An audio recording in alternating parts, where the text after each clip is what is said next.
Donc ici, on découvre la troisième partie du TD2 pour découvrir un autre type de contrôle de la maturation ovocytaire jusqu'à l'ovulation qui se base sur l'humidité. Très peu élucidé malheureusement.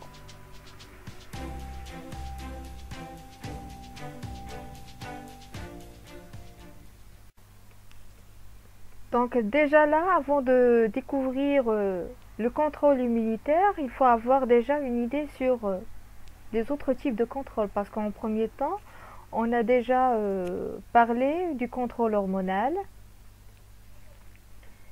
de la maturation ovocytaire, de la folliculogénèse d'une manière générale. Et là, il y a bien sûr autre type de contrôle. Déjà là, il y a même un contrôle qui se focalise surtout sur l'intervention des antioxydants, surtout du superoxyde, l'activité enzymatique du superoxyde du SMITase, du catalase, du glutathion peroxydase, là des hormones, là des facteurs anti-apoptotiques, du BCL2, du caspase. Bien sûr, il y a d'autres facteurs. Et là, c'est le facteur immunitaire, c'est plutôt le contrôle immunitaire pour la maturation ovocytaire. Déjà, pour comprendre un peu le principe du contrôle immunitaire, il faut comprendre que normalement, l'immunité, c'est plutôt un équilibre entre les TH1 et les TH2, les pro-inflammatoires TH1 et les anti-inflammatoires TH2. Et au niveau de la maturation ovocytaire, on a plus de TH1 par rapport au TH2. Parce que tout simplement, on a besoin de ces cytokines pour la maturation, surtout les TNF, l'ULIF, l'interleukine 1, l'interleukine 6, l'interleukine 15, surtout pour l'activation des NK. Et si vous vous rappelez très bien, au niveau de la spermatogénèse, quand on a parlé du contrôle immunitaire, on a dit que l'interleukine 6, elle est toujours accompagnée du LIF, parce que les deux, ils sont responsables de la prolifération cellulaire. Et bien sûr, comme vous le savez très bien, au niveau de la maturation ovocytaire, on a besoin de la croissance et la prolifération cellulaire. D'autre part, on ne va pas dire qu'il n'y a pas une sécrétion des anti-inflammatoires, mais qui sont peu par rapport au TH1. Mais on a toujours besoin des interleukines 4, des interleukines 10 pour réguler un peu l'expression des pro-inflammatoires et même du GM-CSF. Donc d'une manière générale, le contrôle immunitaire, déjà, il est activé en premier temps par la sécrétion des facteurs de croissance qui sont primordiaux, lesquels le GDF9 et le BBMP15, qui va inciter la croissance cellulaire, et bien sûr la sécrétion de l'interleukine 6 et le LIF, et d'autre part de l'interleukine 1. Là, au niveau des cellules de cumulus, on a plutôt les récepteurs de l'interleukine 1 au niveau ovocytaire. Et ceci va induire une activation de la sécrétion du PGE2 et des cyclooxygénases 2 qui seront essentiels surtout au niveau de l'ovulation. Donc, de plus en plus, une fois on aura assez de prolifération cellulaire, on aura plutôt une sécrétion d'autres facteurs de croissance, les TGF-bêta, c'est un facteur de croissance, le PMP2, le MCP1 et surtout le MCSF. Le MCSF, il fait partie plutôt des anti-inflammatoires. Et d'autre part, il y aura une sécrétion de l'interleukine 8 qui est de rétro-contrôle mais plutôt positif. D'une part, elle est faite par l'interleukine 8, d'autre part, elle est faite de l'interleukine 1, parce qu'à ce niveau-là, une fois on a assez de prolifération cellulaire, on aura besoin de VEGF pour la vascularisation cellulaire, pour accélérer la maturation ovocytaire. Mais elle est sécrétée juste avant l'ovulation. Donc déjà, il faut voir un peu l'autre côté des choses, un peu la relation entre le contrôle hormonal et le contrôle immunitaire. Donc, bien sûr, comme vous le voyez ici, une fois on a la sécrétion de FSH, bien sûr qui va inciter l'augmentation de l'ostradiol, et l'inhibine A va plutôt avoir une action de rétrocontrôle qui est négative sur la FSH. Il faut comprendre que c'est l'inhibine A, elle est plutôt une résultante de la sécrétion de l'IGF-1 et l'IGF-2. Vous vous rappelez très bien que normalement l'IGF-1, elle est essentielle pour le développement de la TEC et surtout pour la stéroïdogenèse. Si on n'arrive pas à avoir de l'IGF-1, c'est-à-dire qu'on aura un blocage des follicules au niveau du stade secondaire. D'autre part, bien sûr, il y a une sécrétion à part du GDF9 et BPMP15, on aura plutôt une sécrétion de BPMP6. Lui aussi, il va intervenir pour avoir la sécrétion de l'inhibine. Et bien sûr, tous ces facteurs, ils ont une action surtout au niveau de la prolifération des cellules de granulosa, et d'autre part, par la suite, va induire une diminution de la lutéinisation. C'est-à-dire, une fois on aura plutôt l'ovulation, on va avoir un switch off de tous ces facteurs. Donc, d'une manière générale, si on parle normalement des facteurs qui interviennent au niveau de la folliculogenèse, au niveau de la maturation, ben c'est tout ça. Bien sûr, ça va vous faire peur, et c'est pour cette raison j'ai essayé de résumer un peu tout ça, juste en vous donnant les facteurs principaux. D'une part, on a déjà l'intervention des cytokines, surtout l'interleukine 6, l'interleukine 1 et le LIF. Et si vous vous rappelez très bien, ils étaient les mêmes cytokines qui sont essentielles pour la spermatogénèse. D'autre part, on a besoin des facteurs de croissance, surtout le GDF9, le BPMP15, la REG et les REG. Et d'autre part, on aura besoin des antioxydants, surtout les superoxydismutase, glutathion peroxydase, des CSF2 et même du CYP11 et 19, surtout pour la stéroïdogenèse, et des facteurs anti-apoptotiques et de réparation d'ADN, surtout au niveau de la division cellulaire des cyclines, le CDK2 et le CDC25B. Au niveau de l'ovocyte, donc là, j'essaie pas vraiment de vous compliquer un peu la vie, donc j'essaie de vous donner juste les phénomènes qui sont les plus marquants. Donc au niveau cellulaire, au niveau du sel, ces cellules, au niveau cellulaire, de 1, on a plutôt une organisation de la structure cytoplasmique et du cytosquelette. Parfois, si on a ce problème qui est normalement une résultante d'un problème immunitaire, c'est-à-dire soit une sécrétion accrue des anti-inflammatoires ou bien une sécrétion qui est exagérée des pro-inflammatoires pour avoir une inflammation avant le temps qu'il faut. Donc on peut avoir une déformation du cytosquelette, une destruction du cytosquelette, et c'est ça ce qui peut nous donner des déformations au niveau de la forme générale ovocytaire. On n'arrive plus à avoir cette formation ronde. Par la suite, au niveau du TD qui concerne l'assistance médicale à la procréation, on va évoquer les anomalies morphologiques de l'ovocyte, et là, normalement, c'est plus dû à un problème du cytosquelette.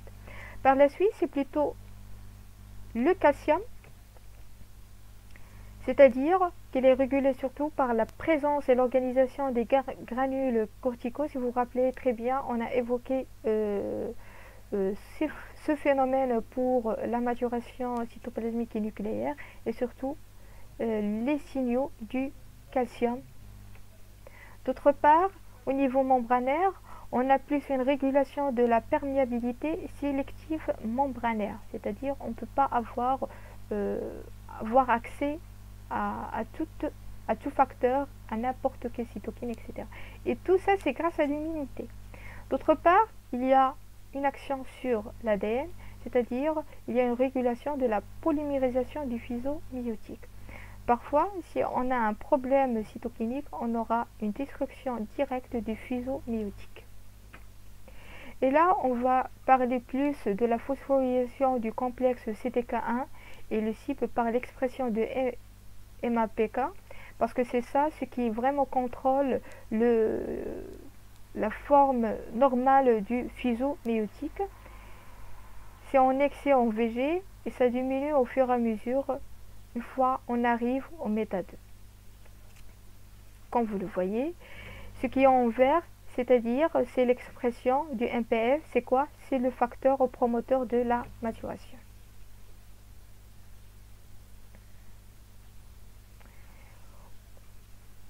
Un autre contrôle au sein de l'ovocyte et qui est contrôlé par l'humidité, il faut comprendre une chose, c'est que l'humidité, elle peut contrôler d'une façon directe le stress oxydatif. C'est-à-dire, si on a plus d'inflammation, avec une expression accrue de l'interleukine 6, l'interleukine 1 et le LIF, on pourra avoir une détérioration au niveau mitochondrial et si vous vous rappelez très bien, au niveau de la maturation cytoplasmique, on a besoin des transcrits mitochondriens. Et là, on pourra avoir une augmentation des ROS, c'est-à-dire des radicaux libres. ROS, c'est Reactive Oxygen Species, c'est-à-dire des radicaux libres. Et là, ça va induire un stress oxydatif. D'autre part, il y aura un problème de la formation méiotique à ce niveau, avec une déformation au niveau des kinetochores et même de la cohésine, c'est-à-dire même après au niveau de la division cellulaire pour donner une expulsion du globule polaire, on peut avoir un problème de la cohésine et là, les chromosomes ils vont pas pouvoir se séparer correctement. Donc c'est comme si on va avoir un chromosome de moins ou de plus au niveau ovocytaire. Et là, ce qui est au moins, c'est-à-dire il y aura le chromosome de plus au niveau du globule polaire et bien sûr le contraire, et vice-versa. D'autre part, on peut avoir un problème du télomérase. Et là, ça va induire tout simplement la fragmentation de l'ADN d'une façon directe. Et d'autre part, on peut avoir une dégradation du protéasome avec une autophagie au niveau ovocytaire et même un problème de la peroxydation lipidique. Et là, ça va induire directement un affaiblissement au niveau membranaire, c'est-à-dire la structure membranaire, elle va devenir de plus en plus affaiblie et moins sélective pour faire entrer n'importe quelle molécule et qui peut être stressant pour l'ovocyte.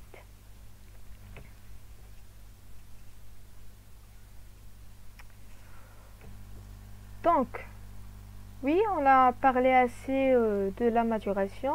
Une fois on a l'ovocyte mature avec une expulsion du globule polaire, c'est le temps de faire l'ovulation. Donc, la première des choses, une fois on parle de l'ovulation, c'est-à-dire qu'il y a une action de LH, comme vous le voyez ici. C'est une augmentation, un pic maximal de LH. Mais, est-ce qu'il y a vraiment une action de cytokine? Donc, est-ce que c'est plus un contrôle hormonal ou bien un contrôle cytokinique? Donc, déjà d'une part, on a plutôt, une fois on a ce pic de LH, on a directement l'augmentation des prostaglandines qui est accompagnée des cyclooxygénases qu'on a déjà évoquées avant et qui ont sécrété par qui? Par les cellules folliculaires. Donc, qu'est-ce qu'ils vont faire? De 1, ils vont augmenter la contraction du muscle lisse au niveau ovarien, ce qu'il ne faut pas oublier, c'est plutôt un muscle. Et d'autre part, il y a l'augmentation des enzymes lysosomales pour avoir plus de dégradation du mur folliculaire, pour pouvoir avoir cette expulsion de l'ovocyte, parce que c'est une dégradation à ce niveau des cellules folliculaires et laisser juste l'ovocyte qui est entouré par la corona radiata et quelques cellules de cumulus qui vont pouvoir protéger l'ovocyte. Donc, Là, c'est d'une part. D'autre part, c'est pas assez suffisant pour avoir l'ovulation jusque-là. Parce que, d'autre part, on aura déjà besoin d'avoir un shift de l'ostradiol vers la progestérone. Et là, vous savez comment. Parce que là, déjà au niveau des cellules folliculaires, au lieu de sécréter l'ostradiol, il y aura plutôt une production de la progestérone qui est essentielle pour l'augmentation de la collagénase qui va faciliter cette rupture de l'ovocyte de son mur folliculaire. D'autre part, cette augmentation des prostaglandines va augmenter le flux sanguin au niveau ovarien. Et si vous vous rappelez très bien, là, ça va évoquer plutôt une augmentation accrue de l'interleukine 1 surtout et du VEGF, le Vascular Epidermal Growth Factor. Donc, c'est ça ce qui va nous donner une sorte d'œdème qui va augmenter la pression folliculaire pour nous donner à la fin l'ovulation. Et bien sûr, avant de passer à tout ça, on a besoin surtout d'augmenter l'indice mitotique et l'acide hyaluronique, la synthèse de l'acide hyaluronique, et d'autre part, une augmentation accrue de l'AMP cyclique.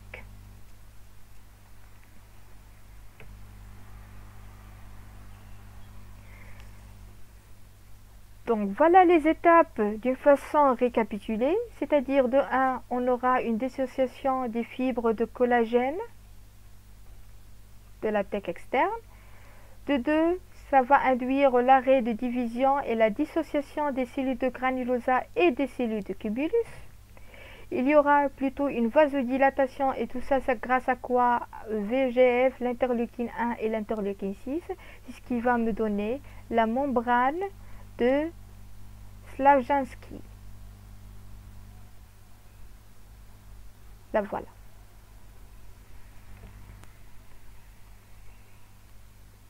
Après, on aura la sécrétion d'acide hyaluronique avec une vasoconstriction au niveau de l'apex. Et tout ça, c'est grâce à quoi? À une sécrétion du TNF-alpha qui est le tumor necrosis factor. Et une fois on aura le stade de méta 2, il y aura l'expulsion et c'est grâce à une contraction des myofibroblastes de la TEC externe. Donc généralement, une fois on a un pic maximal de LH, il va agir sur l'augmentation des prostaglandines d'une part, d'autre part sur l'activateur du plasminogène et en dernier lieu sur l'augmentation des stéroïdes. Les prostaglandines et l'activateur du plasminogène vont agir sur l'augmentation de la collagénase qui est nécessaire pour la rupture de l'ovocyte du mur folliculaire. Et bien sûr, le total de ces facteurs, ils vont induire la rupture du follicule. Comme vous le voyez, on commence avec une inflammation qui est au niveau local, avec une vascularisation qui est grâce au VEGF. Et par la suite, une fois on a une sorte de follicule hyperémique et inflammatoire, avec une augmentation des sérines de protéases qui vont induire une dégradation protéolytique de la matrice à ce niveau, on peut avoir la rupture du follicule avec l'expulsion de l'ovocyte. Et bien sûr, ça va induire la formation du corps jaune qui va pouvoir produire la progestérone. Donc d'une manière générale, il faut savoir une chose, c'est que tout au long de la maturation et même au niveau de l'ovulation, on aura besoin de l'expression des signaux de la prosurvie. Et bien sûr, on aura besoin en premier temps des hormones, FSH, LH, progestérone. Comme vous le voyez, il y a plus une expression des hormones et là, ça s'exprime au niveau du stade antral précoce et après au niveau préovulatoire et surtout au niveau périovulatoire, c'est-à-dire après l'ovulation. Pour l'IGF-1, elle est exprimée surtout une fois on arrive à stade préantral jusqu'à l'ovulation. Pour les kits, c'est plus au niveau préantral, c'est-à-dire qu'il est essentiel surtout pour la folliculogénèse en premier lieu.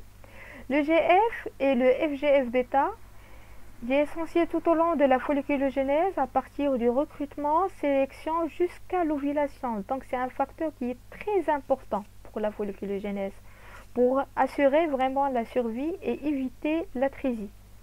Donc l'interleukine 1 bêta et les nitroxides, ils sont essentiels surtout pour l'inflammation, et comme vous le voyez, ça commence à partir du stade de la fin du stade antral précoce jusqu'au stade préovulatoire, c'est-à-dire au niveau de la dominance pour assurer la maturation cytoplasmique et nucléaire jusqu'à l'ovulation.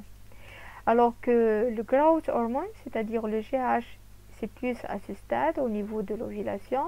Le KGF, il agit à deux phases, c'est-à-dire au niveau du phase préantrale et après au niveau de l'ovulation, alors que les deux facteurs qui sont essentiels pour l'énergie, le GMPC cyclique et l'AMP cyclique, ils commencent à être exprimés surtout pour la maturation cytoplasmique à partir du stade antral précoce jusqu'à l'ovulation. Donc vous avez déjà le schéma de récapitulation pour comprendre un peu le contrôle immunitaire de la maturation ovulaire. Et merci pour votre attention. N'hésitez pas à poser des questions.